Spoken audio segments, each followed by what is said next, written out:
De retour sur le plateau de l'MTV Sarthe en bonne compagnie, Arnaud Cormier nous a rejoint. Bonsoir Arnaud. Bonsoir.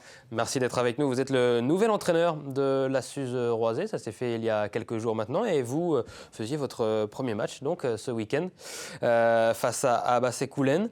Ça s'est très bien passé, ça s'est même très bien passé. Victoire 3-0. On va voir justement les images de ce match, images captées par notre journaliste et reporter d'images Amoun Shamsuddin sur le joli terrain, la jolie pelouse du côté de la Suze, avec cette belle victoire, ce très joli but, ce golasso même de Écoré à la 42e minute de jeu, juste avant la pause.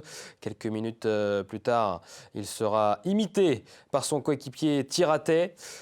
Juste avant la pause, donc, la Suze qui mène 2-0. Il y aura même un troisième but en deuxième période avec la réalisation de Sam NZ. 3-0, un clean sheet. Ça ne pouvait pas mieux commencer pour vous, Arnaud Cormier, dans vos nouvelles fonctions.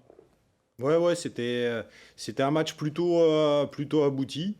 Voilà, je pense que la victoire, elle fait aucune contestation. On a à part un petit début, un début un peu trop prudent, mais voilà, la deuxième partie de cette première mi-temps, on a dominé largement, on a maîtrisé la seconde, donc c'est rare, même sur ma petite expérience de l'année dernière, on n'avait pas vécu dominer un match comme ça. 3 points importants dans la lutte pour le maintien. C'est l'objectif qui vous a été fixé, que vous vous êtes fixé également, vous et vos joueurs ? Ouais, bah les dirigeants m'ont rappelé pour leur venir en aide. Ils avaient envie de tout mettre en œuvre pour essayer de se maintenir. C'est difficile en R1 quand t'es vraiment que amateur comme elle a su. Il y a beaucoup d'équipes qui mettent un peu d'argent sur la table pour essayer de monter ou se maintenir tout simplement.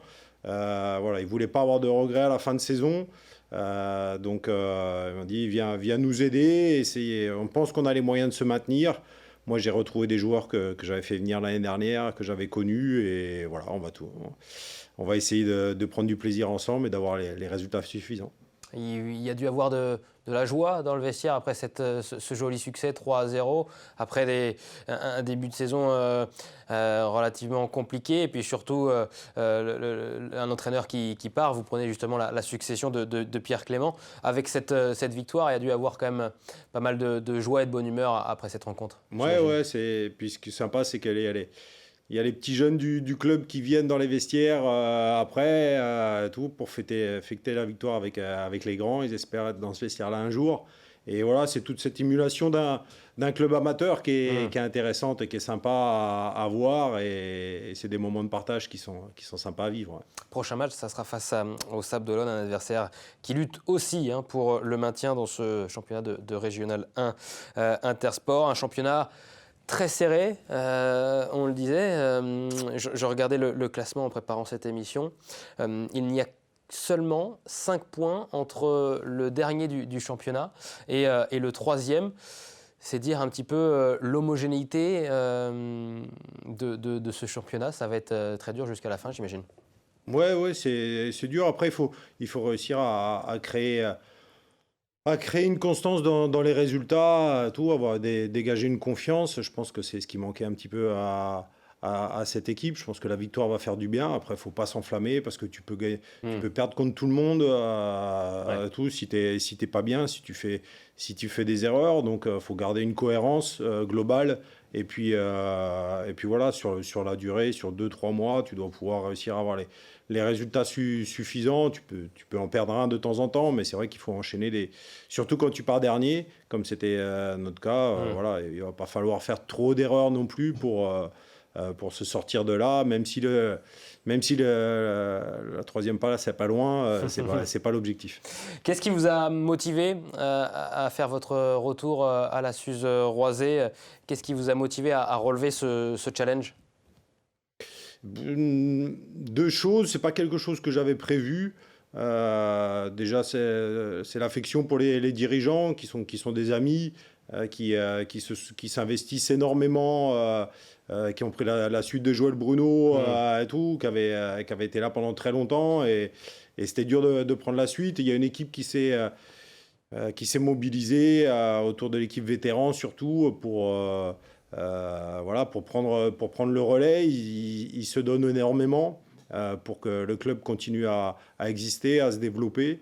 Donc voilà, j'avais pas envie de leur dire non non plus. Et puis j'avais passé de bons moments aussi avant de partir à Guingamp, avec des joueurs et tout qui sont des gars sympas et tout. Et c'est les joies du milieu amateur, quoi. Et moi, j'en viens. Et voilà, j'ai pas de souci à entraîner à ce niveau-là, même si je sais que j'ai d'autres aspirations. Mais je prends du plaisir à fonctionner avec ces garçons-là et avec des gens qui donnent de leur temps. Et c'est tout à leur honneur. On va écouter justement l'un des dirigeants de la SUZE Roisey à propos de votre retour au club, Arnaud Cormier.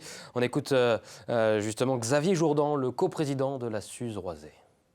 On a décidé de faire revenir Arnaud parce qu'on voulait créer une nouvelle dynamique pour pouvoir sauver le club de la SUZE Roisey, évidemment, pouvoir donner tous les moyens pour se sauver. Il y a de réels enjeux aussi pour faire perdurer ce club à ce niveau-là. Donc on a décidé de créer un électrochoc, entre guillemets, pour pouvoir permettre aux joueurs de se sauver et puis évoluer à ce niveau l'année prochaine. Bon, l'électrochoc, il a plutôt bien fonctionné pour l'instant avec cette belle victoire 3-0 pour cette première. Ça ne doit pas être facile pour un entraîneur d'être appelé comme ça en cours de saison, de reprendre un groupe, de créer une nouvelle dynamique. Non, après, ce qui était plus simple dans ce cas-là, c'est que je connaissais 80% de l'équipe, de l'effectif. Il y avait quelques garçons que j'ai découverts sur les 2 séances d'entraînement, mais je connaissais les gens sur qui m'appuyer sur cette rencontre. Donc voilà, ce qui est difficile, c'est quand tu arrives vraiment dans l'inconnu. Voilà, comme ça m'est arrivé à Guingamp en cours de saison l'année dernière, où là, tu dois comprendre le fonctionnement du club, tu connais pas les joueurs, tu connais pas l'historique. Et là c'est difficile. Là, je savais sur quel ressort je pouvais m'appuyer pour les faire performer. Vous aspirez évidemment au plus haut niveau, avec tout le respect qu'on a évidemment pour la Régionale 1 Intersport. Est-ce que vous avez envie d'autres projets ? Quel projet ? Est-ce que d'aller entraîner un club professionnel ? Là, vous étiez sur la réserve de l'En Avant Guingamp. Est-ce qu'il y a cette envie d'aller être coach numéro 1 sur un club professionnel ? Oui, il y a toujours cette envie. Voilà, je trouvais que l'équipe réserve était une bonne passerelle pour moi pour retrouver une structure pro entre mon parcours au niveau professionnel, mon parcours à la formation. Voilà, je pense que je serai attentif sur les postes qui peuvent se libérer. Le haut niveau, c'est toujours très intéressant, voilà, de pouvoir côtoyer les meilleurs joueurs, avoir des conditions de travail parfaites pour pouvoir essayer de tout développer, ce que l'on peut développer dans une équipe, quoi. Donc, c'est mon aspiration. Je pense que c'est l'aspiration de beaucoup d'entraîneurs, tout. Donc, j'espère y retourner un jour, bien sûr. Le très haut niveau, vous l'avez notamment connu au MUX 72 avec un long passage, forcément au Mans. Vous êtes d'ailleurs à ce jour le seul entraîneur à avoir amené un titre au Mans FC. C'est l'un des plus beaux souvenirs de votre carrière. Je fais référence à cette fameuse Coupe Gambardella en mai 2004. Oui, c'est... Ça fait 20 ans d'ailleurs. Un titre, j'en ai parlé. J'ai mon fils qui fait la Gambardella en ce moment avec Le Mans.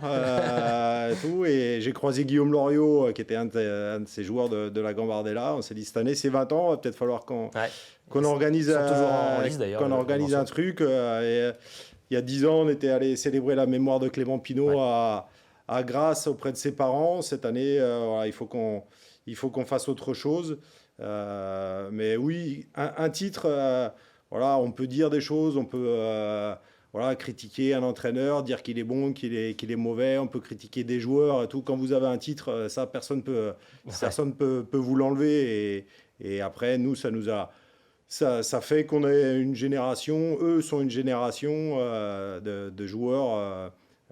Tout, ça crée un lien très fort. Et bon, voilà, on prend beaucoup de plaisir à se voir. Avec Jérémy Choplin qui porte le trophée ici. C'est des images qui datent donc de 20 ans, tout simplement, avec des images d'Abound Shamsuddin.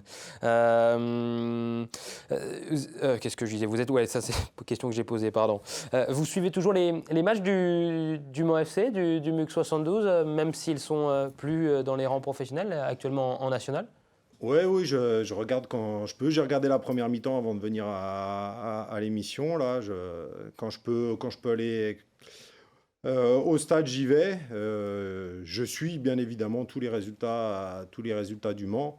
Voilà, je suis manceau, ma maison est ici. J'ai fait toutes mes classes dans ce club, donc oui, je suis forcément. Mon fils y joue aujourd'hui, Ouais. donc oui, je suis tous les résultats du Mans. On parlait de vos aspirations, évidemment, à retrouver un club de haut niveau, de très haut niveau. Vous interdisez pas un potentiel retour au MUC 72, enfin au Mans FC, pardon. Non, c'est pas quelque chose qui est d'actualité, mais voilà, faut jamais dire jamais. Tout. On ne sait pas de quoi l'avenir sera fait.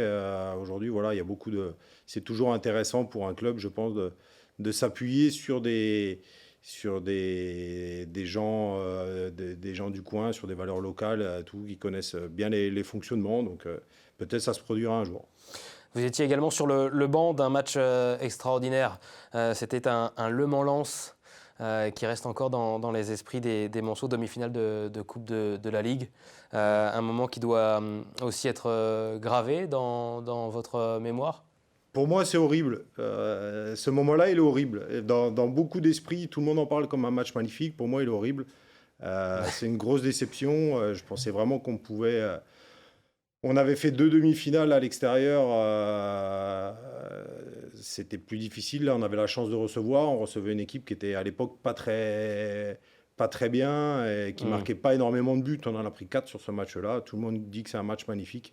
Pour moi, c'est un match pas abouti de notre part. Parce à regarder, c'était peut-être bien. Mais de notre part, ce soir-là, on a déconné, quoi. On devait aller en finale. Et un éternel regret, donc, avec cette place en finale qui s'est jouée à pas grand-chose, hein, évidemment, sur ce match face à Lens. On vous en parle encore de ce match, d'ailleurs? Oui, mais c'est pour ça, bizarrement, tout le monde m'en parle comme d'un match magnifique et tout.